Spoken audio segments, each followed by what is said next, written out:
आज ना झटपट आणि चमचमीत असं खायचं इच्छा झाली आहे, तेही कमी साहित्यात, जास्त तामझाम न करता. तर मी बनवलेला आहे दाल तडका आणि जीरा राईस. साहित्य आपल्या घरामध्ये जे उपलब्ध असतं त्यापासूनच बनवलेलं आहे. जास्त मेहनत न घेता आपण हा झटपट असा जीरा राईस बनवलेला आहे बघा. आणि बासमती तांदूळ वापरण्याची काही गरज नाही, रेग्युलर आपल्या तांदळांपासूनच बनवलेला आहे. सोबतच हा दाल तडका खूप जबरदस्त टेस्टी लागतो. तर त्यासाठी इथे बघा मी तुरीची डाळ घेतलेली आहे, 1 कप तुरीची डाळ घेतलेली आहे. याऐवजी तुम्ही अर्धा कप तुरीची डाळ, अर्धा कप मुगाची डाळ घेऊ शकता. 4 लोकांच्या प्रमाणात मी हे साहित्य सांगते. तर इथे आपण डाळ जी आहे धुवून घेतली, त्यानंतर 3 कप इथे पाणी घेतलेलं आहे. 1 कप डाळीसाठी 3 कप पाणी घालायचं आहे आणि मीठ आणि थोडीशी हळद घालायची आणि हे मिक्स करून आपल्याला कमीत कमी 4 शिट्या करून घ्यायच्या आहेत, म्हणजे डाळ छान मऊ शिजते. तोपर्यंत इथे बघा मी तांदूळ घेतलेले आहेत. हा जीरा राईस किंवा वाडा कोलम याला म्हणतात. तर 1.5 कप मी इथे तांदूळ घेते. तांदूळ स्वच्छ धुवून घेऊया आपण.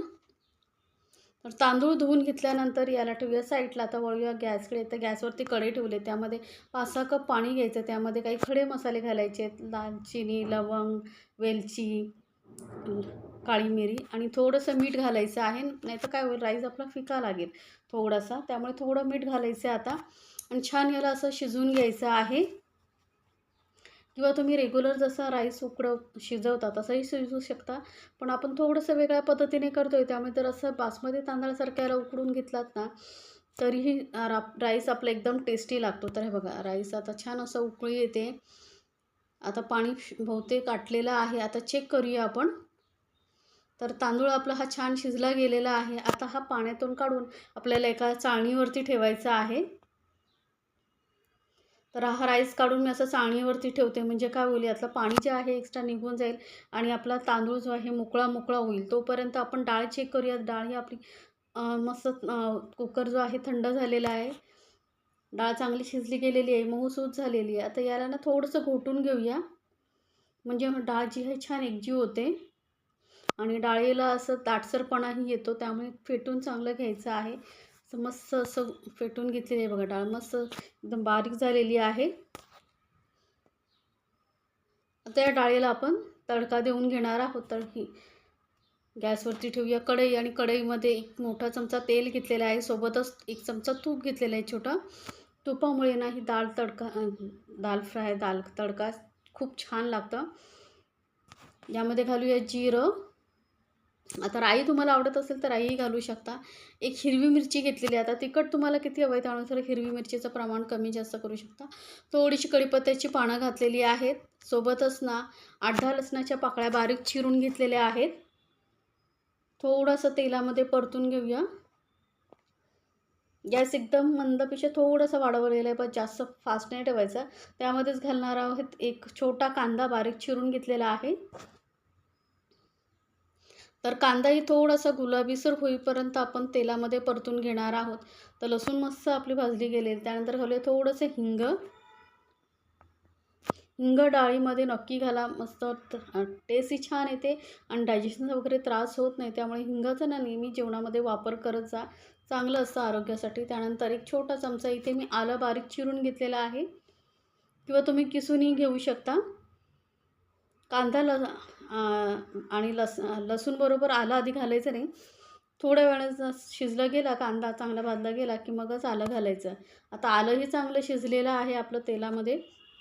त्यानंतर ना 1 मोठ्या आकाराचा टॉमॅटो बारीक चिरून घेतलेला आहे. आता टॉमॅटोही आपण चांगलं शिजवून घ्यायचं आहे बरं का. किंवा तुम्ही डाळ जेव्हा आपण शिजवतो ना त्यावेळेसही टॉमॅटो घातला तरी चालेल, पण मला असं फोडणीमध्ये आवडतो त्यामुळे मी इथे फोडणीमध्ये घातलेलं आहे.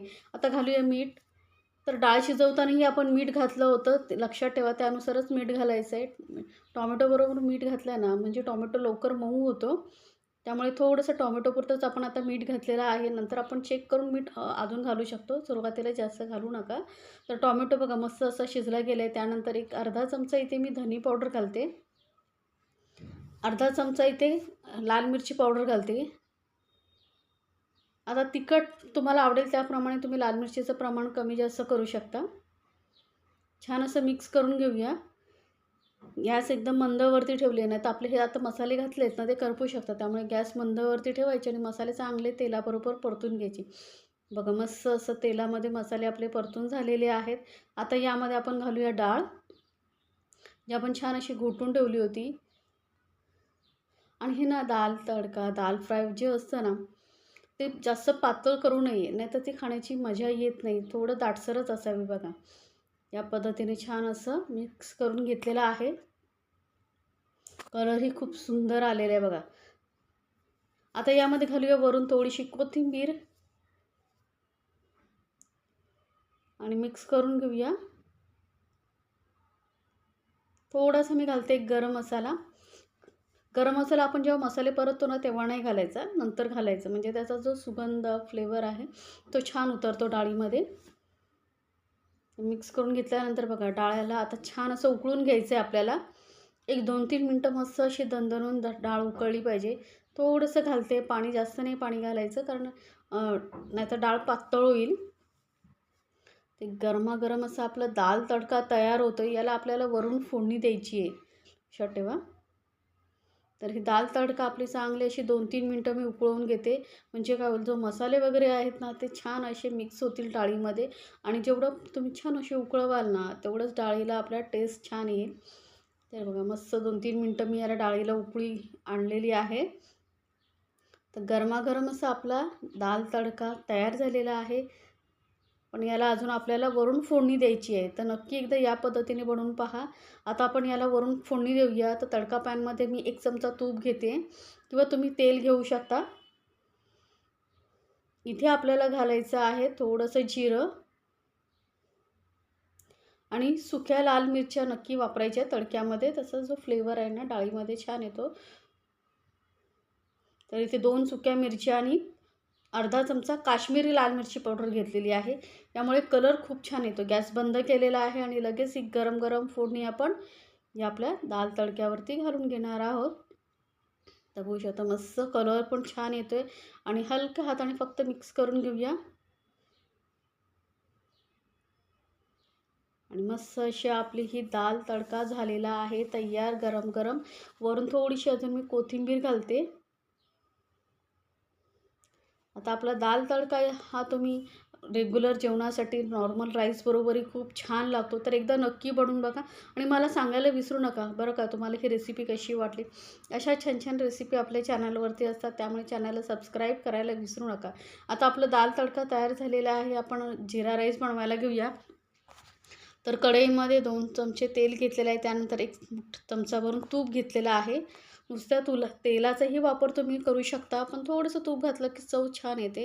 1 चमचा भरून जिरं घालते. आता जिरा राईस आहे म्हटल्यानंतर जिरं थोडं जरा जास्तच घालायचं आणि जिरं चांगलं तटकू द्यायचं बरं का, नाही तर त्याचा कच्चा फ्लेवर येईल.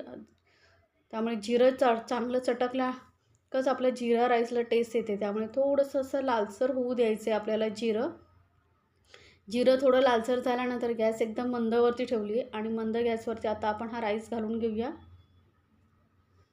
याऐवजी तुम्ही बासमती तांदळाचाही वापर करू शकता, पण आपण नेहमीच्या घरच्या जेवणामध्ये बासमती तांदूळ वापरण्याऐवजी असाही तुम्ही हा राईस बनवू शकता. खूप छान लागतो चवीला. हलक्या हाताने मिक्स करत जायचं, नाही तर काय होईल, तांदळाची जी दाणे आहेत ना ते तुटू शकतात. त्यामुळे असा पलिता किंवा झारा वगैरे घ्यायचं, ज्याने आपल्याला मिक्स करायला सोपं पडतं. वरून घालूया कोथिंबीर. आता कोथिंबीरचं प्रमाण ना तुम्ही तुमच्या आवडीनुसार कमी जास्त करू शकता बरं का. तुम्हाला जर जास्त प्रमाणात कोथिंबीर आवडत असेल तर अजून थोडी तुम्ही जास्त घालू शकता. पण हे बघा मस्त असं आपला हा जिरा राईस तयार झालेला बघू शकता. किती मोकळा मोकळा आणि एकदम सुटसुटीत टेस्टी असा आपला जिरा राईस तयार झालेला आहे. तर नक्की बनवून पहा. रोजच्या जेवणामध्ये थोडंसं तेच साहित्य वापरून आपण बनवलेलं आहे थोडं वेगळ्या पद्धतीचं जेवण. तर जिरा राईसही तयार आहे, आपला दाल तडकाही तयार आहे. मस्त असं आपण सर्व करूया. तर बघा एका प्लेटमध्ये आपण असं जिरा राईस काढून घेतलेला आहे. एका प्लेटमध्ये तुम्ही जिरा राईस, दुसऱ्या बाउलमध्ये तुम्ही दाल तडका सर्व करू शकता किंवा या पद्धतीने एकाच प्लेटमध्ये दाल तडका आणि जिरा राईस असंही तुम्ही कॉम्बिनेशन ठेवू शकता. मस्त दिसतं. तर नक्की बनवा आणि आपल्या फॅमिलीसोबत एन्जॉय करा. गरमागरम जिरा राईस आणि टेस्टी दाल तडका.